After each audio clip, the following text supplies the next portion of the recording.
வரணும். இந்த இடத்தை குறித்ததான ஒரு பயபக்தி வரணும். சோதரம் பயங்கரமாக இருக்கிறது. இது தேவனுடைய வீடல்லாமல் வேறல்ல.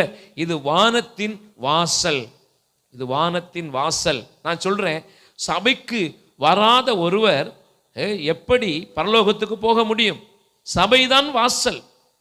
என்ன இங்க சொல்லிட்டார், நாம கூடி ஆராதிக்கிற இடத்துல தேவனுடைய மகிமை இறங்கி வருகிறது. தேவன் அபிஷேகம் பண்ணுகிறார். பலிபிடத்திலிருந்து வார்த்தை வருகிறது. இந்த சோதர வெளிப்பாடுகளை இங்கே நம்ம பெற்றுக்கொள்ளுகிறோம். ஜெபிச்சா அற்புதங்கள் நடக்குது, அதிசயங்கள் நடக்குது. அப்ப தேவன் இறங்கி வருகிறார் இந்த இடத்துல. இதுதானே வாசலா இருக்க முடியும்? தோத்திரம்.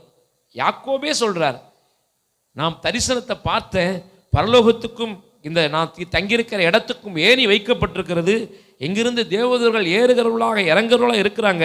நாம் பார்த்த இந்த இடம் தேவனுடைய வீடு என்று சொல்லி அங்கே அவர் சொன்னார்னு சொன்னா, இன்றைக்கு நாம ஆராதிக்கிற ஸ்தலம் எவ்வளவு மகிமையான ஸ்தலம் என்பதை நாம உணர்ந்து கொள்ள வேண்டும்.